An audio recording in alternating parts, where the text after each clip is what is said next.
안녕하세요. 콩나물쌤입니다. 이번 영상에서는요, 초등 학업 격차 제대로 조치하지 않으면 점점 벌어질 뿐입니다 라는 주제로 말씀드리도록 하겠습니다. 최근에 제가 학업 격차에 관한 영상 시리즈 계속 올려드리고 있죠. 굉장히 많은 분이 보시고 댓글 많이 주셨는데요.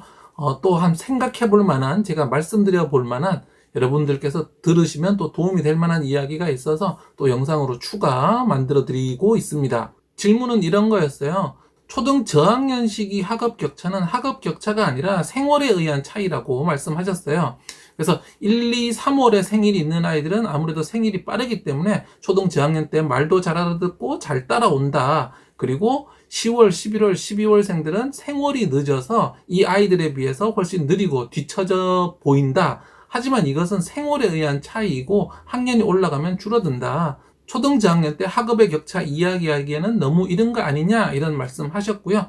또 다른 분께서는 미국에서는 3학년이 되면 다 비슷해진다라는 말이 있는데 어떤 뜻일까요? 라고 물어보셨습니다. 그래서 이번 영상에서는요, 이 학업의 격차가 생월의 차이에 의해서 오는 건지 아니면 다른 원인에 의해서 오는 건지, 그리고 그 차이가 어떤 결과를 만들어내는지 자세한 연구 결과들까지 말씀을 드리면서 자세히 알려드리도록 하겠습니다.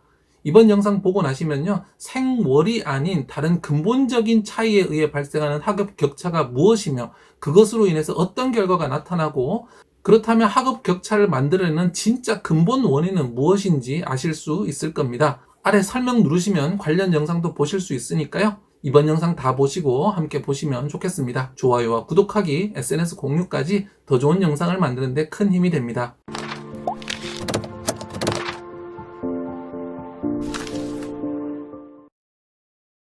초등 학업 격차 제대로 조치하지 않으면 점점 벌어질 뿐입니다. 첫 번째는요, 줄어드는 건 생월에 의한 차이일 뿐이라는 주제로 말씀드리도록 하겠습니다. 생월에 의한 차이, 분명히 있습니다. 초등 저학년 때는요, 생월이 빠른 아이들, 1, 2, 3월, 이 아이들이 늦은 아이들, 10, 11, 12월에 생월이 늦은 아이들보다 확실히 빠릅니다. 말귀도 잘 알아듣고요, 의사소통도 잘 되는 등 분명히 다른 모습을 보입니다. 그리고 역시 말씀하신 대로 이 격차는요, 학년이 올라가면서 점점 줄어듭니다. 한 3, 4학년 정도 되면요, 생월에 의한 이 격차는 줄어들어서요, 고학년에 보면 생월이 늦은데 우등생인 아이들이 있고, 반대로 생월은 빠른데 학업 격차의 저 뒤쪽에 있는 아이들도 분명히 있습니다. 생월에 의한 차이는 분명히 사라지는데요, 사라지지 않는 학업의 차이가 있습니다. 그것은 무엇일까요? 생월에 의한 차이는 분명히 줄어드는데요, 문제는 생월에 의한 차이가 아닌 다른 차이가 있는데, 이 차이는 줄어들기는커녕요, 갈수록 더 빠른 속도로 더 크게 늘어나서 굉장한 학업 격차를 만들어낸다는 연구 결과들이 있거든요. 이 학업 격차는 미국에서도 굉장히 중요한 주제라서 많은 연구들이 이루어져 있는데요, 가장 대표적인 연구들이 바로 어휘를 통한 연구입니다. 초등 입학 시기에 부모로부터 충분히 혜택받은 아이들, 부모로부터 많은 도움을 받아서 앞서가는 아이들은요, 1만 단어를 알고 시작을 한다고 합니다. 반면에 부모로부터 혜택을 받지 못한 아이들, 격차의 뒤에 있는 아이들은요, 5천 단어로 시작을 한다고 합니다. 1만 단어와 5천 단어 몇 배죠? 2배의 단어를 더 많이 알고 있네요. 그럼 이것이 생활의 차이고 나이가 들면 줄어들까요? 아닙니다. 이 아이들이 고3이 되었을 때 알고 있는 어휘의 숫자를 비교했더니 1만 단어를 알고 있던 앞서 있는 아이들은요, 졸업할 때 5만 단어를 알게 되고요, 5천 단어로 시작한 뒤처진 아이들은 고3 졸업할 때 2만 5천 단어에 도달한다고 합니다.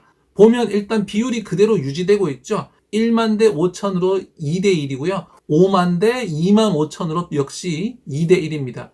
2대 1의 비율이라는 것이 계속 유지되고요. 더 문제의 것은 이 비율은 그대로이지만 절대 개수는 5,000개 차이에서 2만 5천 개 차이로 벌어진다는 거죠. 이 알고 있는 어휘는 학업을 예측하는 굉장히 중요한 변수인데요, 5만 단어를 알고 졸업하는 아이들은 4년제 대학을 가고 좋은 대학을 갈 수 있는 반면에 2만 5천 단어만 아는 아이들은요, 대학 진학을 하지 못하고 고졸로서 노동시장으로 흘러 들어가게 된다고 합니다. 자, 또 다른 연구 보면요, 어휘력 하위 25% 유치원생들을 추적 조사했습니다. 이 아이들이 6학년 됐을 때 어떻게 됐는가를 연구했더니 25% 아이와 75% 아이의 격차가 줄어들었냐? 아닙니다. 또 더 커진 거죠. 어떻게 해요? 이 아이들이 6학년이 됐을 때는 3년 차이가 나서 다른 아이들은 6학년 수준인데 어휘력 하위 25%이 유치원생들은 6학년이 됐을 때 3학년 수준이 더라는 거죠. 그래서 그 격차가 3년까지 벌어졌다고 하는데요. 저는 초등교사로서 교실에서 정말 항상 이런 아이들을 봅니다. 6학년인데 2, 3학년 수준의 어휘를 알고 있는 아이들. 제가 가장 충격을 받았던 장면이 무엇이냐면요. 6학년 사회에서 우리 고장에 대한 이야기를 하는데 고장이 뭔지 모르더라는 거죠. 기계가 고장났냐 이러고 있는데 그 아이 역시 분명 어휘 하위 25%에서 출발해서 3년이 뒤처져서 초등 2, 3학년 수준의 어휘력을 가진 아이라고 보여집니다. 이렇게 생월에 의한 차이는 줄어들지만 가지고 있는 어휘로 상징되는 이런 다른 능력들로 인한 차이는 학년이 올라가면 올라갈수록 줄어들기는커녕 점점 더 벌어지는데요.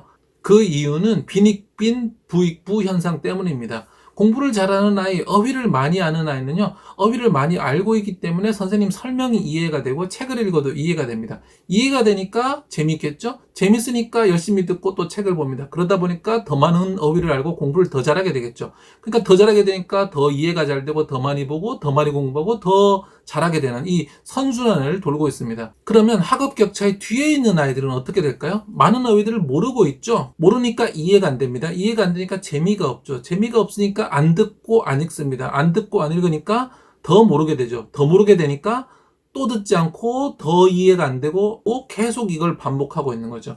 그래서 학업 격차의 앞쪽에 앉은 아이들은 계속해서 선순환이 일어나면서 점점 발전하는 모습을 보이고요. 학업 격차의 뒤에 있는 아이들은 계속해서 점점 악순환을 일으키게 됩니다. 결국 이 차이가 유치원이나 초등 저학년에서 별 차이 없어 보였던 아이들이 1년, 2년, 3년 쌓아서 12년, 20년 쌓으면서 인생에서 누군가는 사회의 리더로서 나가고 있는 반면 누군가는 어려운 처지에 처하게 되는 거죠. 이 영상을 보시고요. 그래, 어휘가 저렇게 중요해. 어휘력 학습지 빨리 풀려야 되겠네? 라고 생각하시면 완전히 잘못 짚으신 겁니다. 제가 어휘 학습에 대한 영상도 올려드렸지만요. 어휘는 기본적으로 어휘 학습지로 하는 게 아니라고 했습니다. 올바른 어휘 학습 방법은 이 영상을 꼭 참고하시도록 하시고요.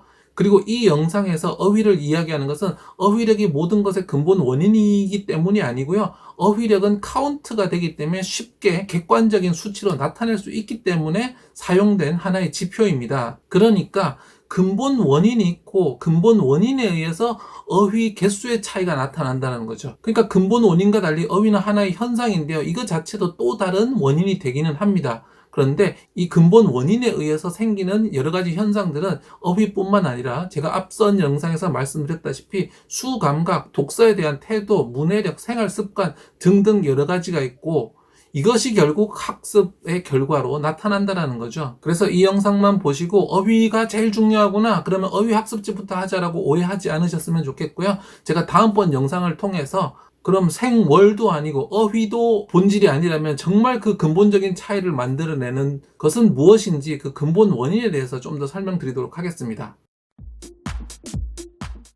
초등학업 격차 제대로 조치하지 않으면 점점 벌어질 뿐입니다. 오늘 내용 정리해 드리도록 하겠습니다. 먼저 초등 저학년의 학업 격차는 생월에 의한 차이가 아니라고 말씀드렸습니다. 생월에 의한 차이도 있지만 그 생월에 의한 차이는 2, 3년만 지나서 3, 4학년 되면 거의 사라지기 때문에 크게 주목할 필요도 없고 우리 아이 생월이 늦은데 너무 힘든 거 아니야? 라고 걱정하실 필요도 없습니다. 물론 1, 2학년 때 조금 다른 아이에 비해서 뒤처지고 힘들 수 있겠지만요. 부모님이 잘 다독여주고 안아주고 보듬어주면 큰 문제가 될 건 없습니다. 더 문제가 되는 것은 앞에서 말씀드렸던 어휘처럼 학습에 쓰이는 학습 능력, 근본적인 능력들의 차이에 있다라는 거죠. 입학할 때 1만 개의 어휘를 아는 아이와 5천 개의 어휘를 아는 아이는 엄청난 차이를 보입니다. 어릴 때 그럴 수 있어 라고 하기에는 너무 큰 차이를 만드는데요. 1만 개의 단어를 알아서 앞에 있는 아이들은 이해가 되고 재밌어서 계속 점점 더 공부를 잘할 수 있는 선순환, 반면에 5천 개 단어밖에 모르면서 이해가 안 되고 재미가 없어서 계속 악순환으로 가는 아이들은 그 차이가 줄어들기는커녕 계속해서 벌어질 수밖에 없다라는 거죠.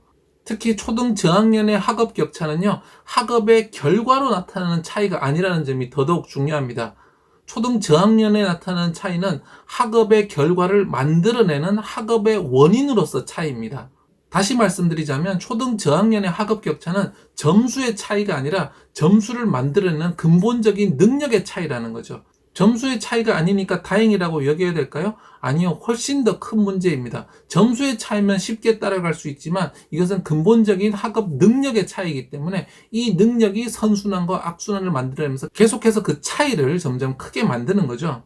그럼 뒤이은 영상에서는요, 앞에서 말씀드렸다시피 이것을 만들어내는 근본 원인은 무엇인지, 또 가정에서 각각 할 수 있는 것은 무엇인지, 또 무엇을 고쳐주면 이 근본적인 원인을 해결할 수 있는지까지 연이어서 계속 영상으로 올려드리도록 하겠습니다. 좋아요와 구독하기, SNS 공유까지 더 좋은 영상을 만드는 데 큰 힘이 됩니다. 감사합니다.